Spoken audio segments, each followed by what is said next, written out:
טוב זה המצב שבו המסב עובר ממצב 0 למצב תנועה.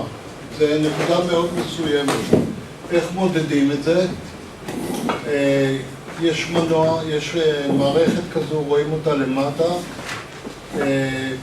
יש משקולת סטנדרטית של בדרך כלל 400 גרם או 75 גרם. יש מנוע, לא מנוע, מין סטאטור כזה, שמנסה לסובב את המסב על הציר שלו, וברגע הוא רושם את נקודת ההתחלה של המומנט שהיא יחסית לזרם. איפה זה חשוב לנו? זה לא כל כך חשוב, אבל אם אתם תפתחו את NPB, את Timken Precision, אתם תראו שם טבלה של Starting Torque. זה הכוונה.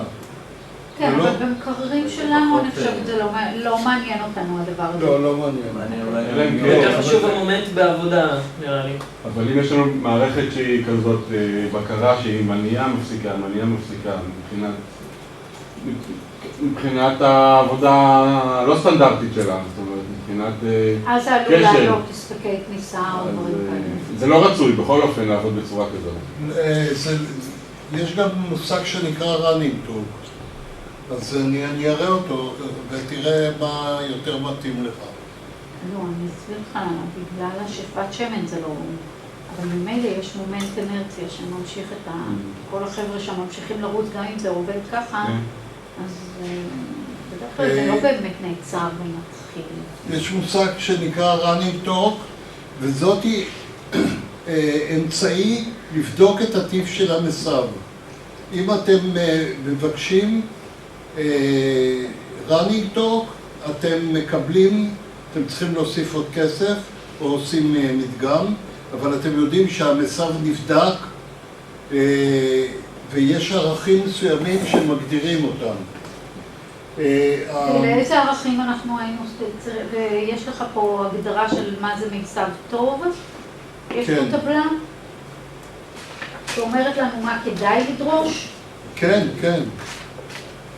פה לא, פה אין את זה, אבל אני יודע להגדיר את זה. אתה יכול להגיד לנו שאם נחליט שאולי כדאי לנו לדרוש את זה? כן, אם אתם רוצים להיות בטוחים ש... זה לא הבדיקה ש-GRW קוראים לה רעש אקוסטי, נכון? כי הם עושים איזושהי בדיקת רעש אקוסטי. לא, זה GPR, זה משהו אחר. אני לא יודע מה... הם אומרים שהם יודעים מה זה טוב ומה זה לא טוב. לפי ה-GPR הזה? זה בדיקת רעש. בדיקת רעש אקוסטי. אז אני שואלת אם... אני לא יודע מה זה. זה לא זה. הם קבעו סטנדרטים שלהם. אבל אם בדרך כלל מה שאנחנו מבקשים זה running torque. ב-running torque אנחנו יכולים לדעת אם יש לכלוך, אם יש עיוות גיאומטרי, אם יש ברינלינג, אם יש... תכף אני אראה לכם דוגמאות. העיקרון של זה מבוסס על ידי זה שיש מנוע שמסובב את הציר הפנימי והציר החיצוני יושב בתוך מסב אוויר גם בכיוון הצירי וגם בכיוון ההיקפי. החיכוך מאוד נמוך והוא מסתובב פעם אחת עם כיוון השעון ופעם אחת נגד כיוון השעון. כאשר מה שנרשם זה המומנט. מומנט חיכוך, מקבלים גרף כזה, דומה. זה הגרפים שמקבלים. למשל, פה זה דוגמה לגיאומטריה גרועה, פה זה דוגמה ל-contamination, כאשר אם יש, נגיד שיש פה לכלוך, אז הכדור עולה על הלכלוך, ונופל מהלכלוך. כן, זה ברור. אז בגרף רואים את זה בתור עלייה, נפילה והמשך. אם יש כאן שקע, זה נקרא ברינלינג, ואז יש מצב הפוך, הוא קודם נופל, אחר כך עולה ואחר כך. אז אפשר לזהות מצב כזה. בודקים את זה עם שימון או בלי שימון?